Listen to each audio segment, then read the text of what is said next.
Hello everyone, welcome back to Super Mario Sunshine. My name is Dario, and this is finally going to be the beginning of things going a little differently, at least for an episode or two maybe.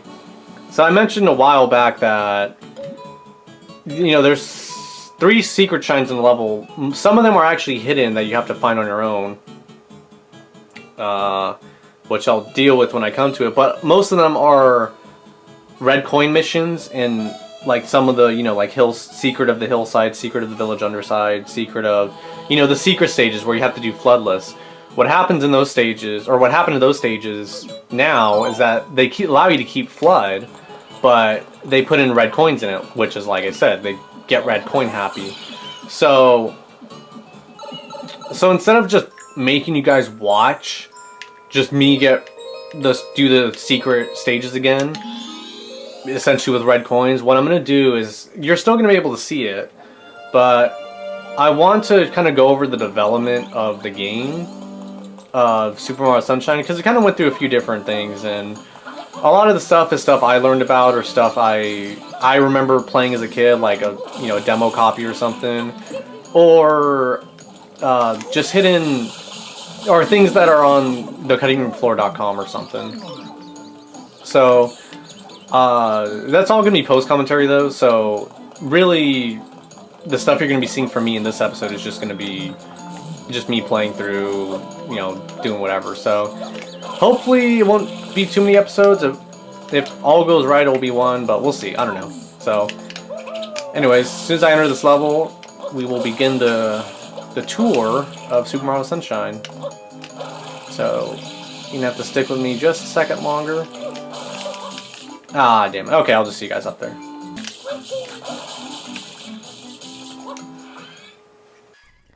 Hello everyone, this is Dario Phantom here, and this is going to be my post-commentary for this section of the video. And as stated before, I'm going to be covering it's going to be 2 parts really, because the next video is going to be me doing the blue coins, which also takes a lot of time.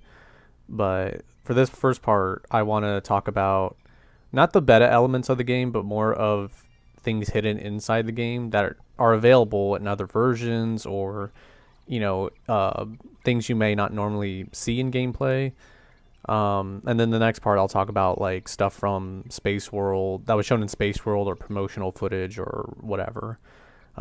This video is only 12 minutes long, I think, so don't have a lot to cover, or don't have a lot of time to talk about it, but that's okay, because there's only so much I want to talk about in this game. Really, if you go to the cutting room floor where I'm getting a lot of these images or information from, you'll find a whole abundance more of information about this game, and many other games for that matter. You can spend hours looking at stuff. But I also want to bring attention to, because, I mean, how many videos are on YouTube of people talking about Super Mario Sunshine, and they always bring up the same things. Oh, here's the test map of the game that looks like Wind Waker. Here's the weird looking giant enemy with yellow legs. I forgot the name of it. Here's this little hidden enemy. Like, it's the same things over and over again. So I'm not going to talk about any of those things I just mentioned. You can go Yuri of Wind, or Did You Know Gaming. There's a bunch of other videos and people who've done the same things over and over. So anyways, that being said, after 2 minutes of nearly talking about nothing, I'm going to start talking about the regional differences of this game so far. So starting off with the title screen, if you look, you'll see the Japanese title screen has, that text. I mean, not really much more to say about it. And then we get to the US version of it, and we get the weird placement of things with the press start being like separated like that, which I don't know, some people thought was weird, but I never personally really minded much. The European version, as we can see, kind of ordered things out more effectively, put press start underneath it. They shrunk down the size. I don't know, personally I like the US version more, but that's just me. So, whatever. So anyways, moving on next to the next interesting bit I want to mention. So anyways, way earlier in this Let's Play, I talked about how the map text in the bottom corner, you can't really see it. or you can read a little bit of it, but you can't see it because of I think it's like a pianta in the way or something. Anyways, so this is what it says, and it's on screen, of course. Picturesque bays, rolling hills, quaint villages, and more await you. Contact Delfino Tours to plan your vacation today. So that's it. That's all that was there, but you can't see it. But it goes to show they put a lot of work into making the map look like a brochure for, an island you're going to. So, yeah. So I just like that, little stuff like that. Anyways, moving on to the next bit of things. So looking at the I guess the episode guides where you pick which episode you want to go into for each level. 3 that stand out in particular are how the levels Pianta Village, Noki Bay, and Gelato Beach. So in Japan, they're not called Piantas, they're called Monte, something like that. So as a result, it's called Monte Village. Gelato Beach is called Mama Beach. Not quite sure why that is. Might have to look more into that one, even though I should have done that now. But anyways, and then of course Noki Bay is Mare Bay because they're not called Nokis, they're called mares in that one. Myers. So, and apparently, like the word Monty is still in the game for, the other versions. Like if you look on water bottles and stuff. Although I've never seen them, so I'm gonna have to take a look at that next time I play. I think I read about that, but I never really found out about it myself.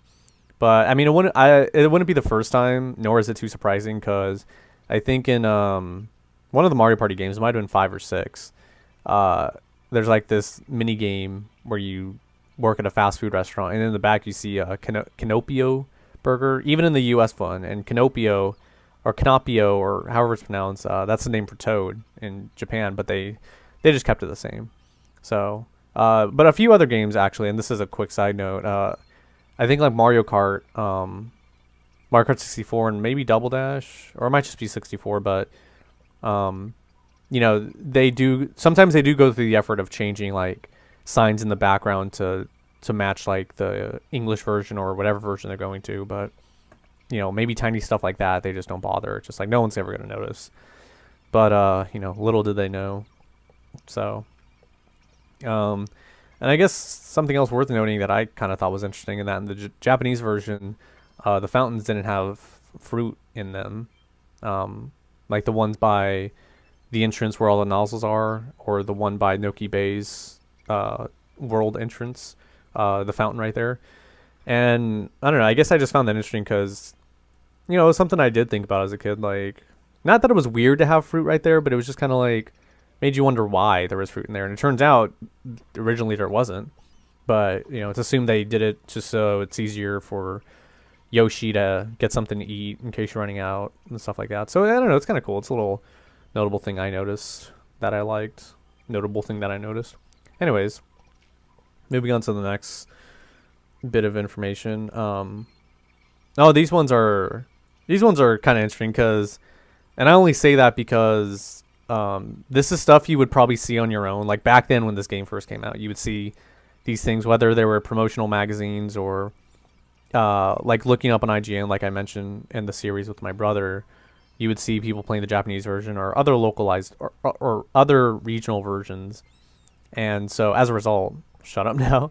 As a result, you'll see stuff like when Mario loses a life, in Japan it says miss, whereas in the US it says too bad. And or in Japan when you get a shine, it says shine get, and then international it says shine. That one, getting a shine, that was, I think I mentioned that in my playthrough too, how it would say shine get. You would see that in like the promotional trailers, like on IGN and other places back then, because there wasn't YouTube at the time. So I don't know, you might be able to look it up and still find one, but I do remember seeing like footage and it would say shine get, and it would just be, it was just something interesting because the game looks different.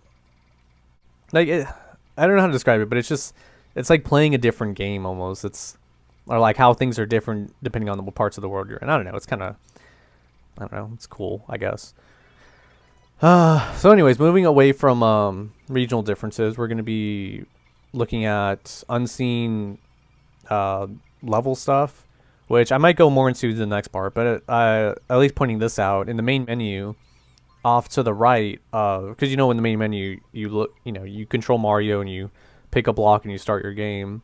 Then you can go right and do the options menu and stuff like that. Well, if you look further right, and this has to be done through Dolphin or some other, you know, hacking thing, something like I don't know what, I think Boundary Break. He probably does stuff like this, but or he does do stuff like this. On the right, you can see a file slot, or you can see a pier on in that area. It's textured and can be walked on, but why it's there, you really don't know. So I don't know. Just I think that's something a lot of other people have mentioned, but I don't know. Just it's just interesting. The fact that it's modeled and you can walk on it. I don't know. Maybe they had some other. I don't know. That's weird. And that's the fun part about all this stuff is that you'll see stuff. Like it's one thing to have just a texture, but to have things like modeled and walkable and stuff like that, it just makes you wonder like why is it like that? What were they planning? Anyways, so let's see. I think we're almost running out of time, but something I do want to mention definitely is Delfino Plaza and flooded Delfino Plaza, which happened the last episode, coincidentally enough. And yeah, in the flooded version of Delfino Plaza, and we saw a little bit of these when I played it. There's a lot of differences in the way the level's done, and I'll put up some pictures of the interesting parts. Obviously, we know some of the doors are closed for certain areas, like you can't burst through them. We knew that. There's a blue coin apparently in the little prison area. Even if you collect it already, like there's normally a blue coin in there anyway, but there's one in there in the flooded version, even if you already got it. Not to mention there's also a manhole cover. So maybe the flooded version of Delfino Plaza was made on like an older version of the Delfino map. So it's interesting to think about. Apparently, I didn't know this, or I think I did. I never tried it though. I don't even know if you can. If you collect 100 coins in Delfino Plaza, the shine appears over the statue, which, if that's possible to do, I really wish I knew that, and I would have done that. That's actually really cool. I don't know why that's so cool. It's just the fact that they kind of thought of everything. Like, oh, what if they tried to, Nintendo thought of everything. So I don't know. That's kind of cool. The jail cell is blocked off by bars. Obvious. Manholes are just textures. You get the idea. The hidden shine sprite is a little bit closer to the umbrella. Just little things like that. So, and oh wait, am I at the end already? Oh, I guess we are at the end. Well, thank you guys for watching. I hope you learned something. In the next part, we're also going to be going over more of the beta elements of the game. So, thank you guys for watching, and I'll see you next time. Take care.